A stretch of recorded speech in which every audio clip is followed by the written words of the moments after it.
All right, let's talk about the uranium market. But, we're not going to waste time on the day-to-day spot price that everybody obsesses over. No, we're going deeper. We're looking at the hidden machinery under the hood, these silent structural clocks that have been ticking for years, creating a situation that most people are completely missing. So yeah, let's get into it. So let's start with a puzzle that sounds, well, it sounds completely insane. Imagine a uranium mine. It's got all the licenses, all the permits, it is ready to start digging tomorrow, and the owners are deliberately choosing not to. Why on earth would they do that? Well, this isn't just a thought experiment. It's a real strategy. And if you can understand why, you'll unlock this entire thesis. And the answer to that puzzle, it all comes down to this framework, the 7 structural clocks. Now, think of each clock as its own powerful force that was set in motion a long time ago. To keep things focused, we're going to zero in on just a few of the most critical ones today, on both the supply and the demand side. And you'll see how they're working together to create this huge supply-demand gap that is basically invisible if you're just looking at the surface. Okay, so first up, let's look at the supply side of the equation. This is where we find our first few clocks. And really, the story here is pretty simple. The pipeline for getting new uranium to the market isn't just a little bit stressed, it's fundamentally broken. So clock number 1 is a bit strange because it's about something that didn't happen for more than 10 years. You all remember the Fukushima disaster back in 2011, right? After that, the price of uranium just fell off a cliff. And when there's no money to be made, guess what you stop doing? You stop looking for more. So you get what we call the exploration collapse. The entire industry for the better part of a decade effectively just stopped looking for the mines of tomorrow. I mean, just look at these numbers. They're staggering. Back in 2007, the industry was spending over $2.2 billion searching for new deposits. Fast forward to 2020, and that number had crashed to just $280 million. That's an 87% drop. This wasn't a slowdown. It was total capital starvation. The future supply pipeline was left almost completely empty. So, what's the big takeaway here? Well, it means that if you're a company that already found a world-class deposit before the collapse, you're basically holding a winning lottery ticket that can't be reprinted. Take a company like NextGen Energy. Their Arrow deposit is widely considered the best undeveloped resource on the planet. In a world where no one was even looking for the next Arrow, the one that already exists becomes structurally priceless. You just can't go out and find another one. But okay, let's say you did get incredibly lucky. Let's say you found a world-class deposit tomorrow. You think you're rich, right? Wrong. You've just run smack into our second clock, the permitting glacier. And glacier is the perfect word because it's this massive, slow-moving force of regulation that just grinds everything to a halt. And this timeline just shows you how slow that glacier really moves. In a stable first-world country like the US or Canada, you're looking at 10 to 20 years from the day you find something to the day you actually produce an ounce of uranium. This isn't just red tape. It's years of environmental studies, public hearings, legal challenges. You can't just throw money at this to speed it up. The clock ticks at its own pace. So what this creates is a structural moat that money literally cannot buy.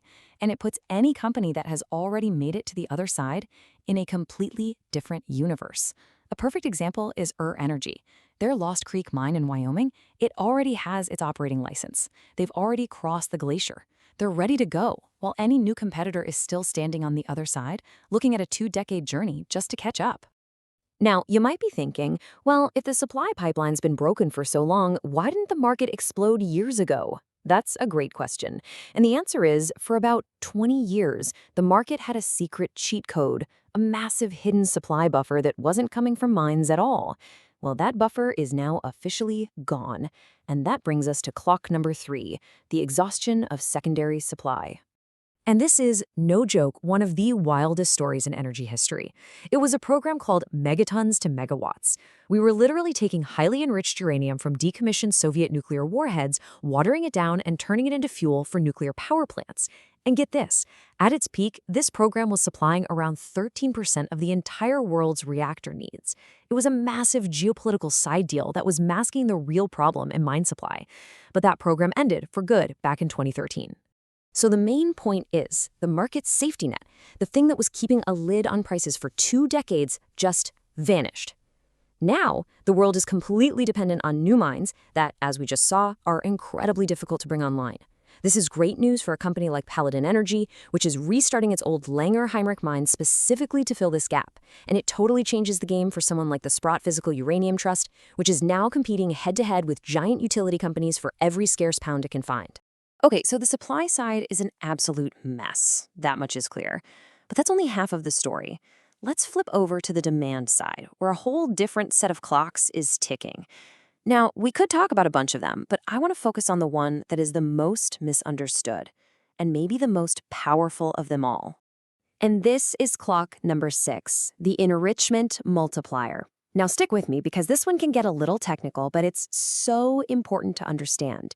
It's this bizarre, counterintuitive concept where a bottleneck in the middle of the fuel production process actually creates more demand for raw uranium at the very beginning. It all comes down to an idea called underfeeding. The best way to think about it is like juicing an orange. Imagine your juicer is really slow and expensive to run.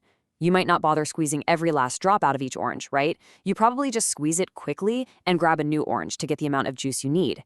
That's exactly what's happening here. When enrichment capacity gets tight, it's actually cheaper for enrichers to just stuff more raw uranium into the front end to get the finished fuel they need out the back. This creates a ghost demand that is completely invisible in most forecasts. And the implication of this is just enormous. It's a hidden demand multiplier that most of the market isn't even looking at. And there is one company that sits right at the heart of this whole thing, Centrus Energy. I mean, they are the only U.S. licensed commercial enricher. They literally are the bottleneck, and the regulatory moat around that position is almost impossible to overstate. Okay, let's just pull back for a second and put these pieces together. We have a collapse in exploration, a permitting process that takes forever, a huge secondary supply source that's gone, and a hidden demand multiplier. You see, the real power here isn't any single clock. It's how they all converge and compound on each other. And this right here. This is probably the single most important idea in this entire framework. Multi-clock exposure is not additive, it is multiplicative. It means that having two of these forces on your side isn't just twice as good. It's an order of magnitude better. They feed on each other and amplify the effect. Think about it this way. A company that's only exposed to one of these clocks, that's a fragile thesis. It's like a stool with only one leg. If that one thing changes, the whole case falls apart. But a multi-clock company, that's a stool with 4 or 5 legs. It's redundant. It's resilient. If one of the clocks happens to slow down for a bit, who cares? The others are still ticking away, providing that powerful structural tailwind. So with this whole framework in mind, now we can finally go back and answer that question from the beginning. We can identify the companies that aren't just well-positioned for today, but are structurally dominant because they have multiple compounding clocks working in their favor. And this table really just crystallizes the whole thesis. You can see the clear structural anchors. You have Cameco with exposure to 5 clocks. It's the ultimate multi-clock miner. Then there's Centrus Energy, also with 5 clocks, who is the undisputed king of that enrichment bottleneck. And if you just want broad exposure to the whole theme, the URA ETF is exposed to 6 of these clocks, capturing almost all of these tailwinds in one place. These aren't just good companies. They're sitting right at the intersection of multiple powerful reinforcing trends. And that really brings us to the final takeaway. This whole framework, it kind of forces you to realize we've all been asking the wrong question. It's not about who can produce the cheapest pound of uranium today. The real question, the one that truly matters, is who has the most clocks on their side. Because that's how you find the companies whose thesis will survive and thrive, no matter what the short-term market noise is doing.